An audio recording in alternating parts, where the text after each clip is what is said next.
शिवपाल यादव ने विधानसभा अध्यक्ष को चिट्ठी लिखी है। शिवपाल यादव ने विधानसभा में अपनी सीट बदलने की मांग की है।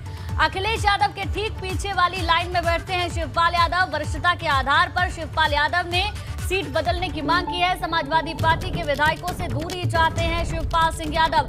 लगातार शिवपाल सिंह यादव की अखिलेश यादव से नाराजगी सामने आ रही है और ऐसे में उन्होंने विधानसभा अध्यक्ष को भी एक चिट्ठी लिख दी है और उस चिट्ठी में लिखा गया है कि विधानसभा में उनकी सीट बदली जाए। आपको बता दें, मौजूदा वक्त में शिवपाल सिंह यादव अखिलेश यादव के पीछे वाली सीट पर बैठते हैं। शैलेश हमारे संवाददाता ज्यादा जानकारी के साथ जुड़ गए हैं। शैलेश, बहुत पहले से नाराजगी शिवपाल की खुले तौर पर सामने आ रही है, लेकिन अब वो आसपास भी शिवपाल सिंह माफ कीजिएगा अखिलेश यादव के बैठना नहीं चाहते हैं। बिल्कुल, देखिए, निश्चित रूप से इस समय अखिलेश यादव और शिवपाल यादव के बीच की जो तल्खी है वो लगातार देखने को मिल रही है। कुछ दिन पहले ही जिस तरह से उन्होंने जब एक ट्वीट किया था और अपने लिए एक नई तैयारी की उन्होंने बात की थी, तो उस समय भी हमने बात की। उन्होंने जो चीजें उनके अंदर का जो दर्द था, जो नाराजगी थी, उसको भी साफ तौर पर जाहिर किया था और वो नाराजगी किस हद तक है इस बात से अंदाजा लगा सकते हैं कि अब उन्होंने विधानसभा में सीट बदलने के लिए आवेदन किया है। क्योंकि शिवपाल यादव देखिए 2022 का जब चुनाव हुआ था तो उसने सपा के टिकट पर चुनाव लड़कर जीते हैं।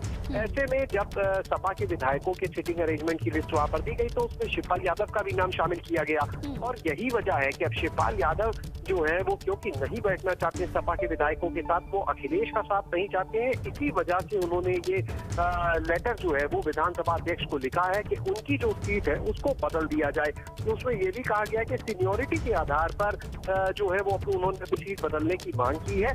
क्लियर समझा जा सकता है कि शिवपाल यादव जो है वो सपा के विधायकों से अब अपनी दूरी चाहते हैं।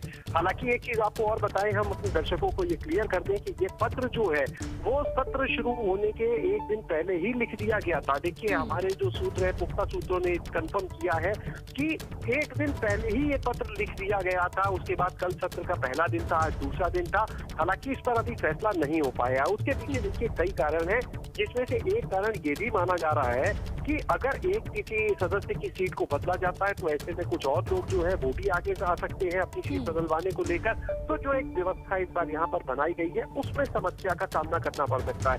दूसरी चीज ये कि एक व्यक्ति को सदन में सीट अलग से देने को लेकर भी तमाम और मुश्किल हो सकती है। इन चीजों को देखते हुए बहरहाल राहत यहाँ मिलेगी या नहीं ये देखना होगा, क्योंकि सीट बदलने पर फैसला होना थोड़ा मुश्किल हो रहा है।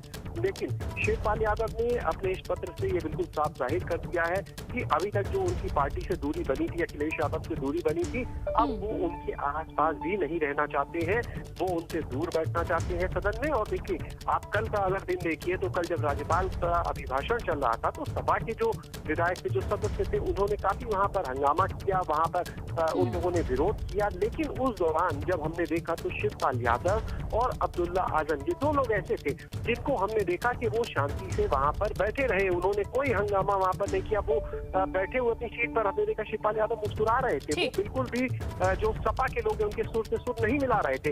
इसके बाद आज के दिन को आप देख लीजिए तो आज भी जिस तरह से वहां पर अखिलेश यादव का जब अपना चर्चा हो रही थी राज्यपाल के अभिभाषण पर, अखिलेश यादव सरकार पर निशाना साध रहे थे, तो उस समय भी उनके बोलने पर जो सपा के सदस्य थे वो जरूर डेस्क पर थपथपा रहे थे।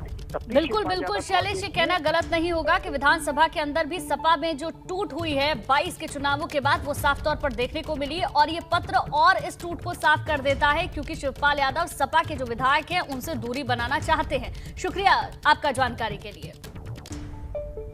आगे बढ़ते हैं। वाराणसी की ज्ञानवापी मस्जिद को लेकर चल रहा विवाद अब सियासी रंग में रंग चुका है। मामला अभी कोर्ट में है, जिस पर फैसला आना भी बाकी है। इस बीच ऑल इंडिया IMIM के प्रमुख असदुद्दीन ओवैसी ने मुसलमानों को लेकर बड़ा दावा किया है। ओवैसी ने अपने फेसबुक पोस्ट में इतिहास और मुगलकार को लेकर बड़ा दावा किया है।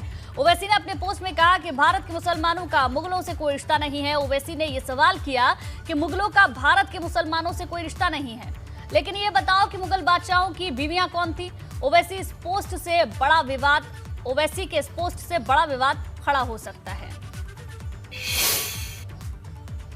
आगे बढ़ते हैं। ओवैसी के ट्वीट पर अल्पसंख्यक कल्याण राज्य मंत्री दानिश आजाद अंसारी का कहना है कि ओवैसी भी अब ट्विटर वाले नेता बनते जा रहे हैं। ऐसे कमेंट से सबको बचना चाहिए। ये आज का भारत है, आज का युग है जो तरक्की की बात पसंद करता है। अल्पसंख्यक कल्याण राज्य मंत्री दानिश आजाद हमारे साथ हैं। दानिश जी, ओवैसी ने फिर एक ट्वीट किया है। उन्होंने कहा है कि मुगलों से भारत के मुसलमानों का कोई रिश्ता नहीं, लेकिन ये बताओ कि मुगल बादशाहों की बीवियाँ कौन थी, क्या प्रतिक्रिया? देखिए, वो भी अब ट्विटर वाले नेता बनते जा रहे हैं और ग्राउंड लेवल पे यथार्थ से अब वो भी दूर जा रहे हैं। और निश्चित तौर पे ऐसी चीज़ों से, ऐसे कमेंट से सबको बचना चाहिए। ये आज का भारत है, ये आज का युग है जो तरक्की की, विकास की बात पसंद करता है। हम देश को उन्नति की ओर ले जाने के लिए काम कर रहे हैं, हमको समाज को तरक्की देने की दिशा में काम कर रहे हैं। और निश्चित तौर पे हम अपने समाज के साथ मिलकर, अपने आम जनमानस के आशीर्वाद से अपने सफलता को, अपने लक्ष्य को पाएंगे और आम जनमानस की सेवा करेंगे। और ऐसे भटकाऊ भाषण से अब आम जनमानस को कोई सरोकार नहीं है।